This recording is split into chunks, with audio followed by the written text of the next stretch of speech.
누가복음 13장. 어떤 사람들이 예수님께 와서 빌라도가 갈릴리 사람들을 죽여 그 피가 저희의 드릴 희생 제물과 디범벅이 되었다는 소식을 전해 주었습니다. 예수님께서는 그들에게 대답하셨습니다. 너희는 이 갈릴리 사람들이 이런 고난을 당했다고 해서 다른 갈릴리 사람들보다 더 큰 죄인이라고 생각하느냐? 그렇지 않다. 내가 너희에게 말한다. 너희도 회개하지 않으면 이와 같이 망할 것이다. 또 실로암 탑이 무너져 죽은 18명의 사람들이 예루살렘에 사는 다른 모든 사람보다 더 악한 죄인이라고 생각하느냐? 그렇지 않다. 내가 너희에게 말한다. 너희도 회개하지 않으면 이와 같이 망할 것이다. 예수님께서 이런 비유를 말씀하셨습니다. 어떤 사람이 무화과 나무 한 그루를 자신의 포도밭에 심었다. 그는 이 나무에서 열매를 얻으려고 왔으나 아무것도 찾지 못했다. 그 사람이 포도원을 돌보는 종에게 말했다. 내가 3년 동안 이 무화과 나무에서 열매를 찾았는데 아무것도 찾을 수 없었다. 이 나무를 찍어버려라. 무엇 때문에 땅만 차지하게 하느냐? 종이 주인에게 대답했다. 주인님, 올해만 그냥 놔두십시오. 제가 나무 주위에 고랑을 파고 거름을 주겠습니다. 만일 내년에 열매를 맺으면 놔두시고 열매를 맺지 못한다면 베어 버리십시오. 예수님께서 안식일에 어느 한 회당에서 가르치고 계셨습니다. 거기에 18년 동안 병마에 시달린 여자가 있었습니다. 그는 허리가 굽어서 몸을 조금도 펼 수 없었습니다. 예수님께서 그 여자를 보시고 가까이 불러 말씀하셨습니다. 여자여, 내가 병에서 해방되었다. 예수님께서 그에게 손을 얹으시자 그 즉시 여인이 똑바로 일어서서 하나님을 찬양하였습니다. 예수님께서 안식일에 병을 고치셨기 때문에 회당장이 화가 나서 사람들에게 말했습니다. 일하는 날이 6일이 있습니다. 이런 날에 와서 병을 치료받으시오. 안식일에는 안 됩니다. 주님께서 대답하셨습니다. 위선자들아, 너희는 안식일에 소나 나귀를 외양간에서 풀어내어 끌고 가서 물을 마시게 하지 않느냐? 그런데 이 여자는 아브라함의 딸로서 18년 동안 사탄에 매여 있었다. 안식일에 이 사람의 매임을 풀어주어야 하지 않겠느냐? 예수님께서 이 말씀을 하시자 예수님을 반대하던 사람들이 모두 부끄러워했고 모든 사람들은 예수님께서 행하신 영광스러운 일을 보고 기뻐했습니다. 예수님께서 말씀하셨습니다. 하나님 나라는 무엇과 같으며 무엇에 비교할 수 있을까? 하나님 나라는 어떤 사람이 자신의 밭에 가지고 가서 뿌린 겨자씨와 같다. 그 씨가 자라고 나무가 되어서 공중의 새들이 그 가지에 둥지를 틀었다. 예수님께서 또 말씀하셨습니다. 하나님 나라를 무엇에 비교할 수 있을까? 하나님 나라는 마치 누룩과 같다. 어떤 여자가 이것을 가져다가 밀가루 세밀에 섞으니 전체가 부풀게 되었다. 예수님께서 예루살렘으로 향하여 가시던 중 각 도시와 마을을 두루 지나셨습니다. 어떤 사람이 예수님께 물었습니다. 주님, 구원받을 사람은 적습니까? 그러자 예수님께서 말씀하셨습니다. 좁은 문으로 들어가려고 힘써라. 내가 너희에게 말한다. 많은 사람들이 그곳으로 들어가려고 하지만 들어갈 수 없을 것이다. 일단 집 주인이 일어나서 문을 닫아버리면 너희가 밖에 서서 문을 두드리며 주인님 문을 열어주십시오 하고 말할 것이다. 그러면 그가 대답할 것이다. 나는 너희가 도대체 어디서 온 사람들인지 모른다. 그때 너희가 이렇게 말할 것이다. 저희는 주님 앞에서 먹고 마셨으며 주님께서는 저희를 길거리에서 가르치셨습니다. 그러나 주인이 말할 것이다. 내가 너희에게 말한다. 나는 너희가 어디에서 왔는지 모른다. 악을 행하는 자여 썩 물러가거라. 아브라함과 이삭과 야곱과 그리고 모든 예언자들이 하나님 나라에 있는데 너희만 밖으로 쫓겨난 것을 볼 때에 너희가 슬피 울며 이를 갈 것이다. 사람들이 동서남북 사방으로부터 와서 하나님 나라의 잔치 자리에 앉을 것이다. 보아라, 꼴찌가 첫째가 되고 첫째가 꼴찌가 될 사람도 있다. 그때에 어떤 바리새파 사람들이 예수님께 와서 말했습니다. 이곳을 떠나십시오. 헤롯이 선생님을 죽이려고 합니다. 예수님께서 그들에게 말씀하셨습니다. 가서 그 여우에게 말하여라. 오늘과 내일은 내가 마귀를 쫓아내고 병을 고칠 것이다. 그리고 3일째 되는 날에 내 일을 이룰 것이다. 그러나 오늘과 내일 그리고 그 다음 날에도 나는 내 갈 길을 가야 한다. 예루살렘 밖에서 예언자가 죽을 수 없다. 예루살렘아, 예언자들을 죽이고 너에게 보낸 사람들을 돌로 친 예루살렘아, 암탉이 날개 아래에 병아리를 품듯이 내가 내 자녀들을 모으려고 여러 번 노력하지 않았더냐. 그런데 너희는 원하지 않았다. 보아라, 너희의 집은 무너질 것이다. 내가 너희에게 말한다. 너희가 주의 이름으로 오시는 이가 복이 있다 라고 말하게 되는 날까지 너희가 나를 보지 못할 것이다. 누가복음 14장. 안식일에 예수님께서 음식을 드시러 어느 한 바리새파 지도자의 집에 들어가셨습니다. 사람들이 예수님을 가까이서 지켜보고 있었습니다. 그때 수종병 환자 한 사람이 예수님 앞에 나타났습니다. 예수님께서 율법학자들과 바리새파 사람들에게 말씀하셨습니다. 안식일에 병을 고치는 것이 옳으냐, 옳지 않으냐. 그러나 사람들은 잠잠했습니다.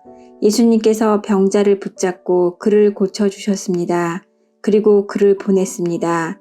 예수님께서 바리새파 사람들과 율법학자들에게 말씀하셨습니다. 만일 너희 아들이나 소가 안식일에 우물에 빠졌다면 즉시 끌어내지 않겠느냐? 사람들은 아무런 대답도 할 수 없었습니다. 예수님께서 초대받은 손님들이 서로가 윗자리를 차지하려는 것을 보시고 비유를 들어 말씀하셨습니다. 어떤 사람의 결혼잔치에 초대받았을 때 윗자리에 앉지 마라. 혹시 너보다 귀한 손님이 초대받았을 경우 너희를 잔치에 초대한 주인이 와서 말할 것이다. 자리를 이분에게 내주십시오. 그러면 너희는 부끄러워하면서 끝자리로 내려가야 할 것이다. 너희가 초대를 받으면 끝자리로 가서 앉아라. 그러면 너를 초대한 주인이 와서 말할 것이다. 친구여, 윗자리로 올라 앉으시오. 그러면 다른 모든 잔치 손님들이 보는 앞에서 영광을 얻을 것이다. 자신을 높이는 사람은 낮아지고 자신을 낮추는 사람은 높아질 것이다. 예수님께서 초대한 사람에게도 말씀하셨습니다. 너는 점심이나 저녁을 차려놓고 내 친구들, 형제들, 친척들, 그리고 부유한 이웃들을 초대하지 마라. 이들은 너를 도로 초대하여 보답을 한다.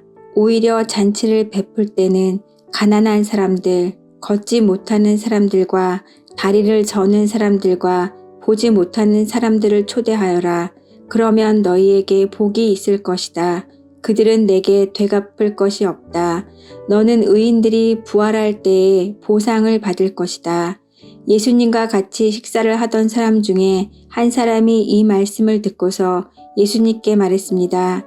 하나님 나라의 잔치자리에 앉을 사람은 참으로 복이 있습니다. 예수님께서 그에게 말씀하셨습니다. 어떤 사람이 큰 잔치를 베풀고 많은 사람들을 초대하였다. 시간이 되었을 때 그 사람은 종을 보내어 초대한 사람들에게 알렸다. 준비가 다 되었으니 오십시오. 그러나 그들은 모두 한결같이 핑계를 대기 시작했다. 첫 번째 사람이 말했다. 내가 밭을 샀는데 가서 둘러봐야 합니다. 부디 양해해 주십시오. 또 한 사람이 말했다. 나는 소 10마리를 샀는데 이것들을 부려보러 가는 길입니다. 부디 양해해 주십시오. 세 번째 사람이 말했다. 나는 지금 장가를 들어서 갈 수 없습니다. 종이 돌아와서 주인에게 이 사실을 알렸다. 그러자 집주인이 화가 나서 말했다. 당장 가서 동네의 길과 골목을 다니며 가난한 사람, 걷지 못하는 사람, 보지 못하는 사람, 다리를 저는 사람들을 데려오라. 그 후에 종이 말했다. 주인님, 말씀하신 것들을 다 했습니다만 아직도 자리가 비어 있습니다. 그러자 주인이 종에게 말하였다. 큰 길과 골목길을 돌아다니며 사람들을 오게 하여 내 집을 채워라. 내가 너희에게 말한다. 먼저 초대받았던 사람들은 아무도 내 잔치를 맛보지 못할 것이다. 많은 사람들이 예수님과 함께 길을 가고 있었습니다. 예수님께서 이들에게 돌아서서 말씀하셨습니다.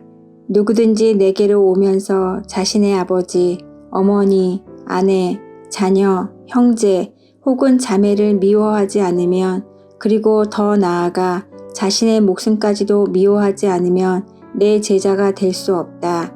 누구든지 자기 십자가를 지고 나를 따르지 않는 사람은 내 제자가 될 수 없다.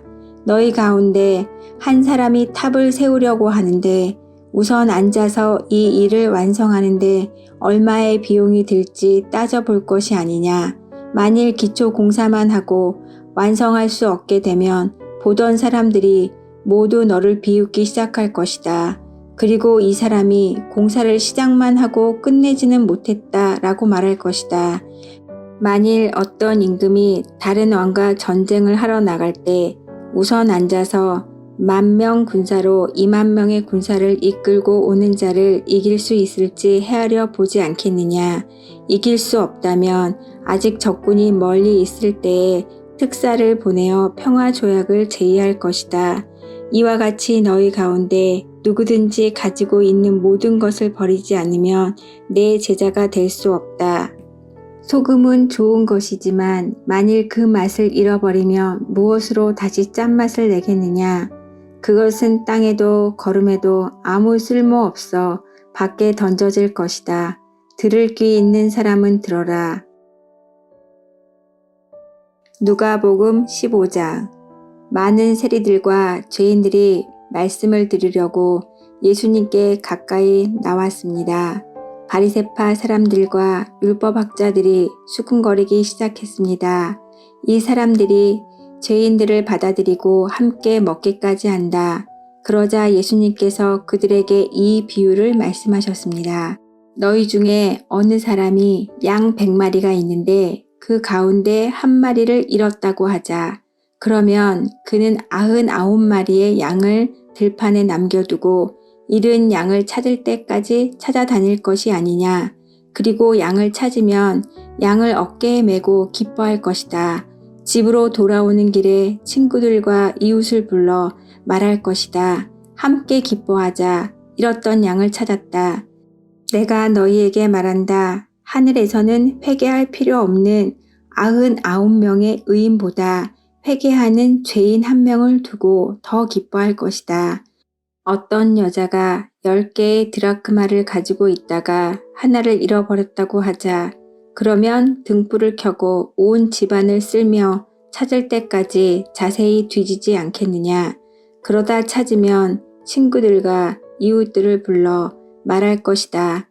나와 함께 기뻐하자. 잃었던 드라크마를 찾았다. 내가 너희에게 말한다. 이처럼 회개하는 죄인 한 사람을 두고 하나님의 천사들이 크게 기뻐할 것이다. 예수님께서 말씀하셨습니다. 어떤 사람에게 2 아들이 있었다. 그런데 작은 아들이 아버지에게 말했다. 아버지, 제가 받을 몫의 재산을 주십시오. 그러자 아버지는 재산을 2 아들에게 나누어 주었다. 며칠 뒤에 작은 아들은 모든 재산을 모아서 먼 마을로 떠나버렸다. 거기서 그는 방탕한 생활을 하다가 재산을 다 날려버렸다. 모든 것을 다 써버렸을 때 그 마을에 큰 흉년이 들었다. 그래서 그는 아주 가난하게 되었다. 그는 그 마을에 사는 한 사람에게 가서 더부살이를 하였다. 집주인은 그를 들판으로 보내 돼지를 치게 하였다. 그는 돼지가 먹는 쥐엄나무 열매를 먹어 배를 채우고 싶은 마음이 간절했다. 그러나 주는 사람이 없었다. 그제서야 그는 제정신이 들어 말했다. 내 아버지의 품꾼들에게는 양식이 풍족하여 먹고도 남는데 나는 여기서 굶어 죽는구나.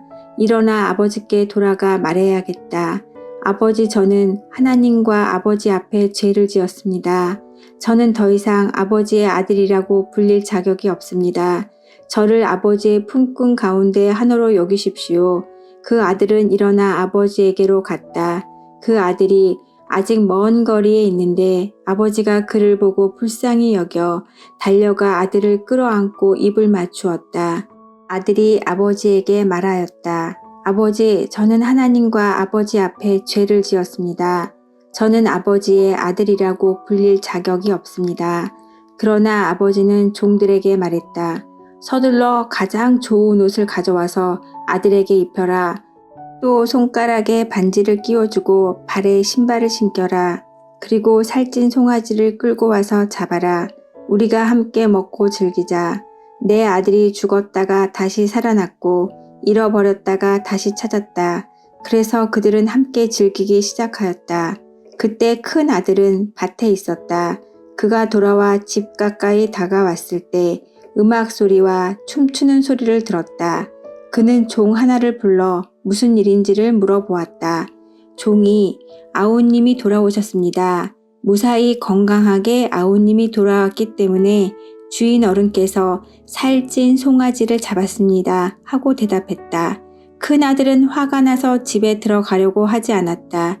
그의 아버지가 밖으로 나와 큰 아들을 달랬다. 큰 아들은 아버지에게 말했다. 보십시오. 저는 수년 동안 아버지를 섬겨왔습니다. 그리고 한 번도 아버지의 명을 어기지 않았습니다. 그런데 아버지께서는 한 번도 저를 위해서 친구들과 즐기라고 염소 새끼 한 마리도 주신 일이 없었습니다. 그런데 창녀들과 함께 아버지의 재산을 다 써버린 아들이 집에 돌아오니까 아버지께서는 그를 위해 살찐 송아지를 잡으셨습니다. 아버지가 그에게 말했다. 아들아, 너는 언제나 나와 함께 있었으니 내가 가진 모든 것이 내 것이 아니냐? 내 동생은 죽었다가 다시 살아났고 잃었다가 다시 찾았으니 우리가 즐거워하고 기뻐해야 하지 않겠느냐? 누가복음 16장. 예수님께서 제자들에게 또 말씀하셨습니다.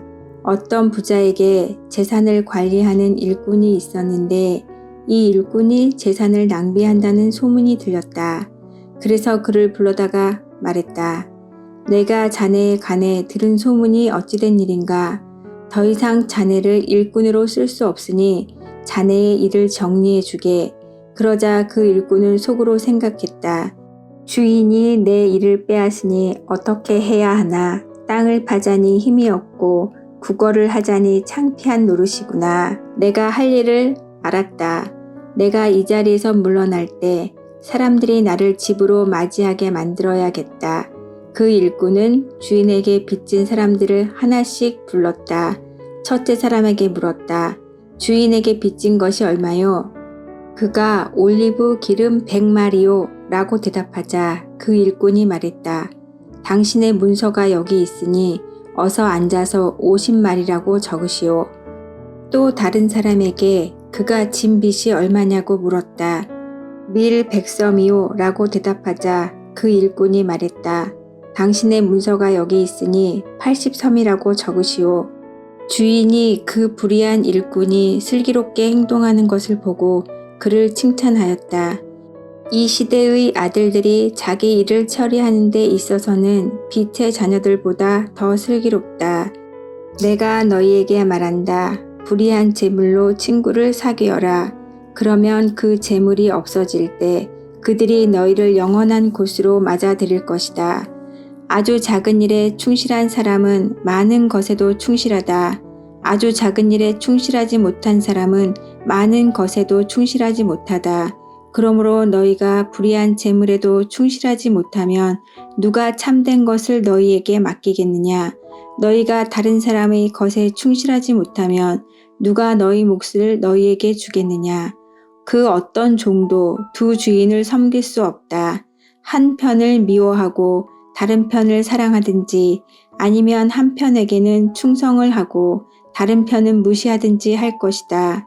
너희는 하나님과 재물을 함께 섬길 수 없다. 돈을 좋아하는 바리새파 사람들이 이 모든 것들을 들었습니다.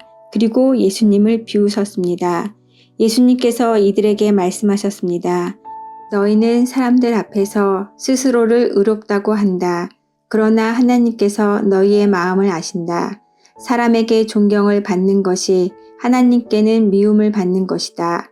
율법과 예언자의 때는 요한까지이다.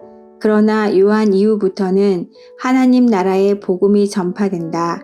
모든 사람이 그 나라에 들어가려고 힘쓰고 있다. 율법의 작은 글자 하나가 떨어져 나가는 것보다 하늘과 땅이 없어지는 것이 더 쉬울 것이다. 자기 아내와 이혼하고 다른 여자와 결혼하는 사람은 누구나 간음죄를 짓는 것이다. 남편과 이혼한 여자와 결혼하는 사람도 간음죄를 짓는 것이다. 예수님께서 말씀하셨습니다. 어떤 부자가 있었다. 이 사람은 언제나 가장 비싼 옷을 입고 매일 호화스럽게 살았다. 한편 그 집 대문 앞에는 나사로라는 한 가난한 사람이 누워 있었는데 몸에는 부스럼투성이였다.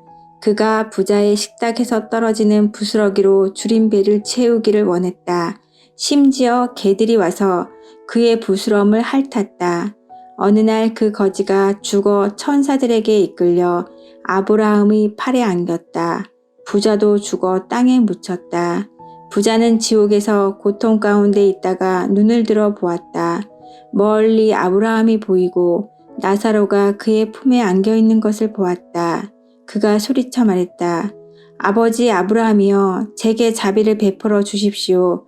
제 혀를 적실 수 있도록 나사로의 손가락 끝에 물을 찍어 제게 보내주십시오. 제가 이 불꽃 가운데서 몹시 고통을 당하고 있습니다. 그러나 아브라함은 말했다. 얘야, 내가 살아있을 때에 좋은 것을 마음껏 누렸고 나사로는 온갖 나쁜 것을 겪은 것을 기억하여라. 이제 나사로는 여기서 위로를 받고 너는 고통을 받는다. 이뿐 아니라 우리와 너희 사이에는 큰 구렁이 있어서 어느 누구도 너희를 돕기 위해 건너갈 수 없고 아무도 그곳에서 우리에게로 건너올 수 없다. 부자가 말했다. 그러면 제발 부탁입니다. 아버지 나사로를 내 집안에 보내주십시오.